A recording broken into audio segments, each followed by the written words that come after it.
भिलनी महातपस्विनी शबरी जा को नाम, मतंग मुनि कह कर गए तो हे मिलेंगे राम। सोने की चिड़िया मां भारती और सत्य सनातन धर्म के सबसे आदर्श पुरुष मर्यादा पुरुषोत्तम भगवान राम, जो वर्षों की तपस्या के बाद ऋषि मुनियों को भी नहीं मिलते, मगर एक भीलनी शबरी के घर स्वयं चल के आके न सिर्फ दर्शन देते हैं बल्कि उस भीलनी के जूठे बेर भी खाते हैं। और बाबा तुलसी ने क्या खूब कहा है कि प्रबल प्रेम के पाले पड़कर प्रभु का नियम बदलते देखा, अपना मान भले टल जाए भक्त का मान न टलते देखा। भाव नहीं तो कुछ भी नहीं है, लाख करो गुणगान, भाव के भूखे हैं भगवान, भाव के भूखे हैं भगवान।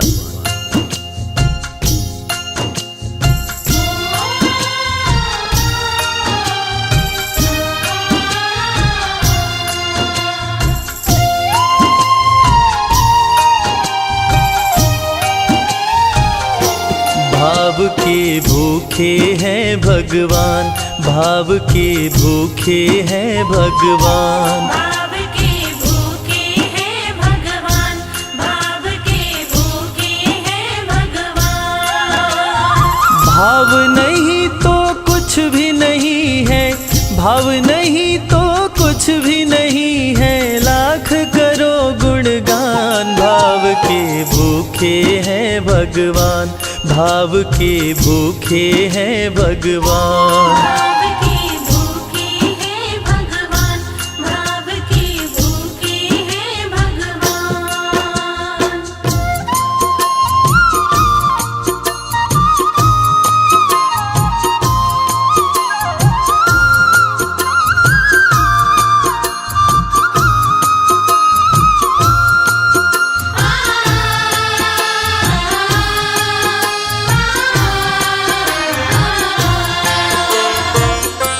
एक थी शबरी भक्तन, न्योछावर करके तन मन, मतंग मुनि के संग में करती थी प्रभु का कीर्तन। मतंग मुनि के संग में करती थी प्रभु का कीर्तन। बागों से चुन चुन लाती, प्रभु को फूल चढ़ाती, गंगा के पावन जल से रोज स्नान कराती। गंगा के पावन जल से रोज स्नान कराती। चरण धो के श्री राम का करती, चरण धो के श्री राम का करती, चरणामृत का पान। भाव के भूखे हैं भगवान, भाव के भूखे हैं भगवान। भाव के भूखे हैं भगवान, भाव के भूखे हैं भगवान।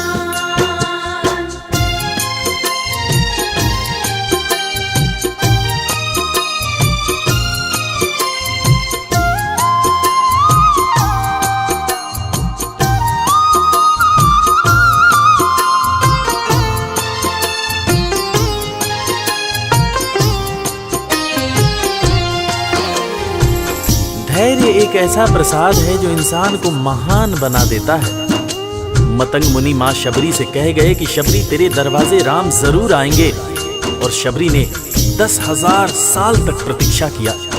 शबरी को देखने वाले न सिर्फ उसे पागल कहते थे बल्कि कहते थे, ये कौन दिखात कुटी मां नारी ते उतजाती है मूद भरी, छिन भीतर बाहर होत छिना सुख सो नहीं बैठत एक घड़ी, यही के तन में कछुपीर भई ये वियोगिन मानस माहि जरी, अब जान पड़ी रघुनाथ के प्रेम की मूर्ति रूप ये है शबरी।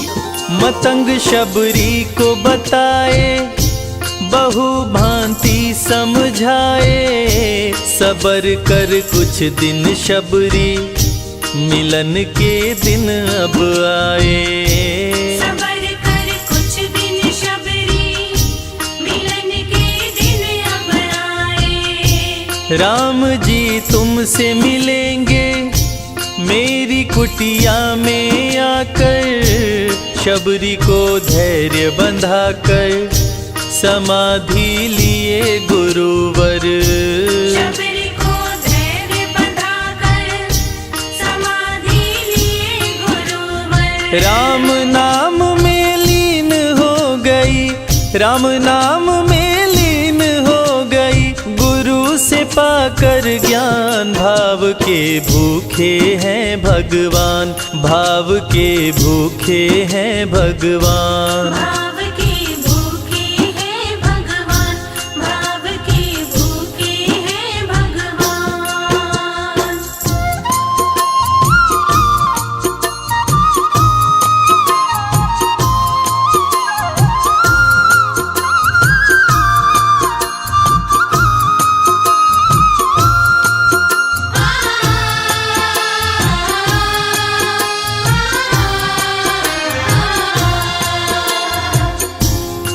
माँ शबरी के गुरु महामुनि मतंग जब अपने नश्वर शरीर का त्याग कर रहे थे, तब माँ शबरी ने उनसे पूछा, हे गुरुवर, मुझे मेरे राम कहाँ मिलेंगे? इस पर महामुनि मतंग ने शबरी को जवाब दिया कि शबरी, अरे दुनिया राम को ढूंढती है, मगर तू तो ऐसी खुशनसीब है कि तेरे दरवाजे राम स्वयं चलकर आएंगे। माँ शबरी को अपने गुरु की बातों पर अटूट विश्वास हो गया। माँ शबरी हर रोज राहों पर फूल बिछाती थी, चुन चुन कर मीठे बेर चख चख कर इकट्ठा करती थी, ताकि मेरे प्रभु श्री राम जब आएंगे तो बड़े प्यार से इसका भोग लगाएंगे। राहों पर फूल भी बड़ी सावधानी से शबरी माँ बिछाती थी। शबरी माँ सोचती थी कि मेरे गुरुवर कह के गए हैं कि मेरे घर मेरे राम जरूर आएंगे। शबरी माँ राहों पर दूर दूर तक फूल बिछाती कि प्रभु श्री राम के पैर में कहीं कोई कांटा न चुभ जाए। राह पे फूल बिछाती, वो मीठे बेर को लाती, मेरे प्रभु राम आएंगे, नैनों में सपने सजाती। मेरे प्रभु राम आएंगे, नैनों में सपने सजाती। राम से प्रीत लगा के वो निश दिन राम पुकारे, उमरिया बीती जाए रे कि अखियां पंथ निहारे। उमरिया बीती जाए रे कि अखियां पंथ निहारे। जर्जर हो गई काया फिर भी, जर्जर हो गई काया फिर भी, बसे राम में प्राण। भाव के भूखे हैं भगवान, भाव के भूखे हैं भगवान। भाव के भूखे हैं भगवान, भाव के भूखे हैं भगवान।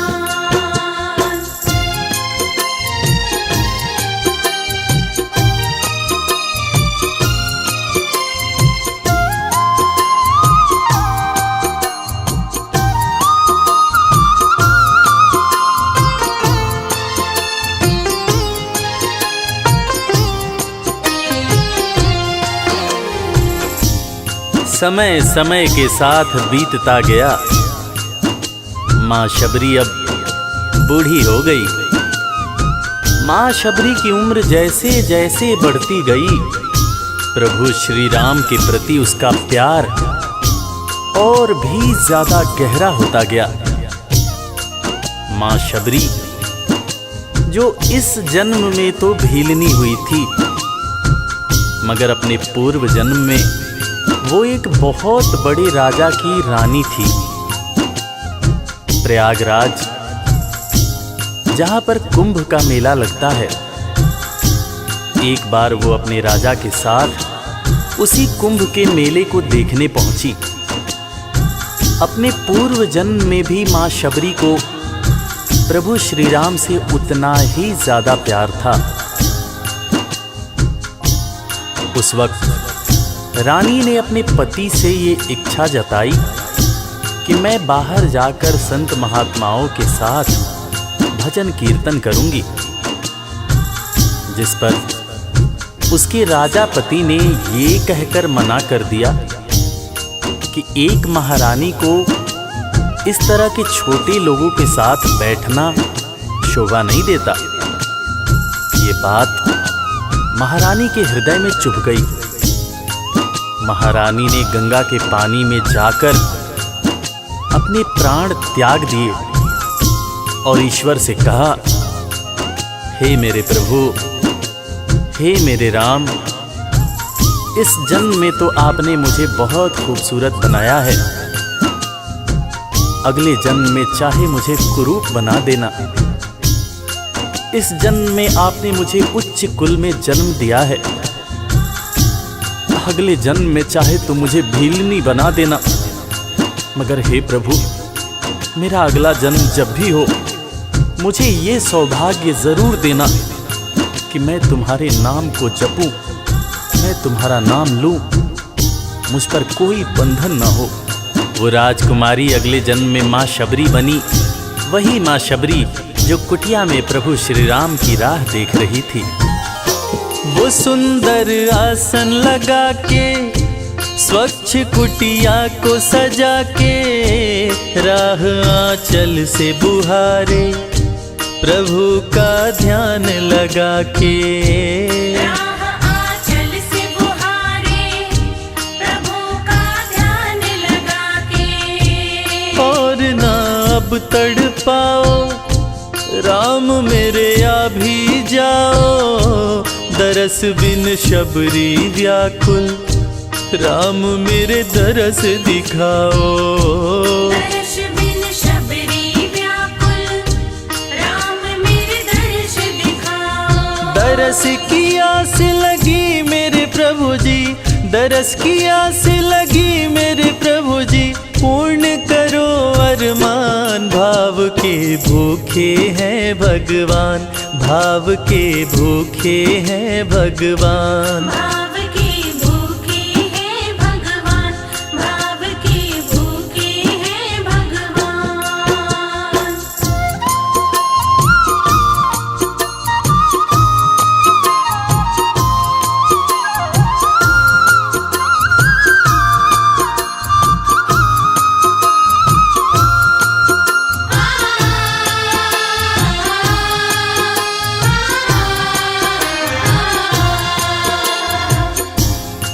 अजगर करे न चाकरी, पंछी करे न काम, दास मलूका कह गए सबके दाता राम।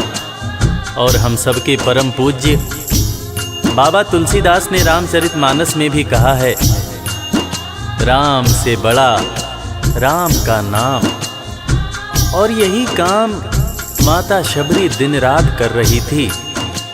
बस वो एक ही बात बार बार बोले जा रही थी कि मेरे राम आएंगे, मेरे राम आएंगे। वो हर वक्त हे राम बोलती रहती थी। प्रभु श्री राम जब अपने भाई लखन के साथ माता सीता की खोज में वन में दर दर भटक रहे थे तो उनके कानों में ये आवाज गूंजी।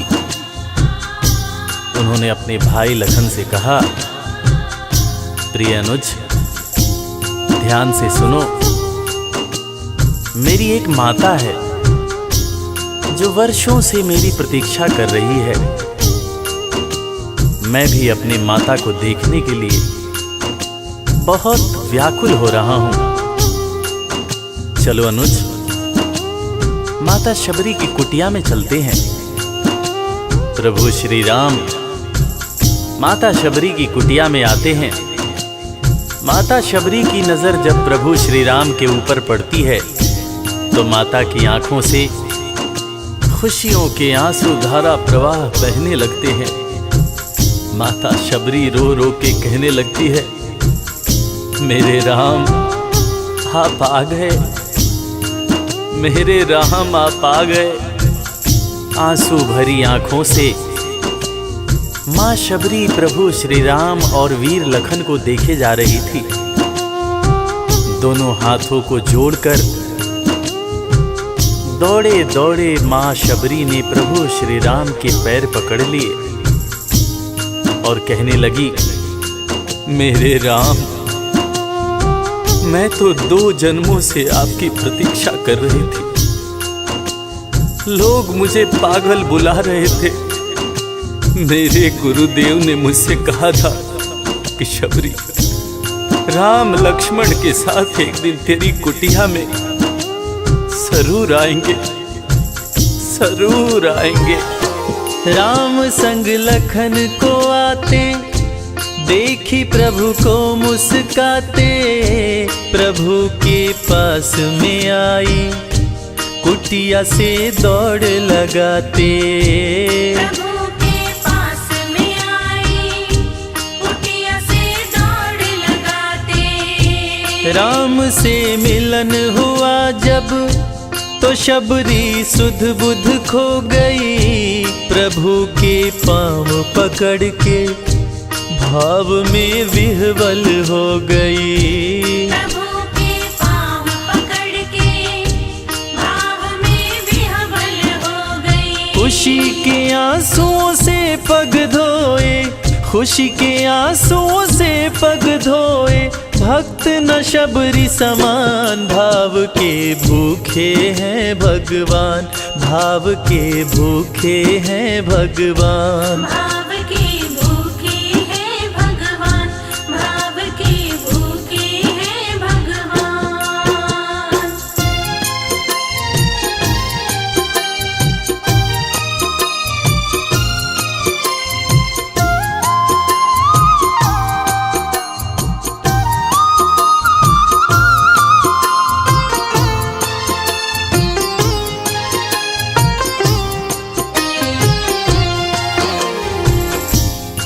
मित्रों, मैं रविराज आप सबको आज एक बात बताना चाहूँगा। वो बात जो मुझे मेरे गुरुदेव फरीद हसन खान साहब ने बताई है। और वो बात ये है कि ईश्वर को हमारी ज़रूरत नहीं है, हमें ईश्वर की ज़रूरत है। ईश्वर हमारे बिना भी पूर्ण है, मगर हम ईश्वर के बिना हमेशा ही अपूर्ण हैं। हम पैदा तो इंसान के रूप में होते हैं, मगर अंत में हमें उसी परमात्मा के पास जाना होता है। इसलिए हमें जीवन में हर वो कार्य करना चाहिए जो ईश्वर को पसंद हो। और ईश्वर को सिर्फ यही पसंद है कि हम नेक दिल बने, दयालु बने और सदैव ही अच्छाई के मार्ग पर चलें, चाहे कितनी भी कठिनाई क्यों न हो। और हमेशा अपने परमात्मा को याद करते रहें, चाहे ईश्वर के रूप में, चाहे अल्लाह के रूप में, गुरु नानक देव जी के रूप में, चाहे ईसा मसीह के रूप में। जो भी इंसान ईश्वर को याद रखता है वो कभी जीवन में किसी का बुरा नहीं कर सकता। बुरा करना तो दूर की बात है, वो किसी का बुरा सोच भी नहीं सकता है। उसका मन हमेशा साफ और शांत रहता है। मन हो गर निर्मल संजय, प्रभु जी दौड़े आते, प्रसाद की बात करें क्या, वो जूठे बेर भी खाते। प्रसाद की बात करें क्या, वो झूठे बेर भी खाते। बात है सच्ची लेकिन हम सब, बात है सच्ची लेकिन हम सब इससे हैं अनजान। भाव के भूखे हैं भगवान, भाव के भूखे हैं भगवान। भाव के भूखे हैं भगवान, भाव के भूखे हैं भगवान।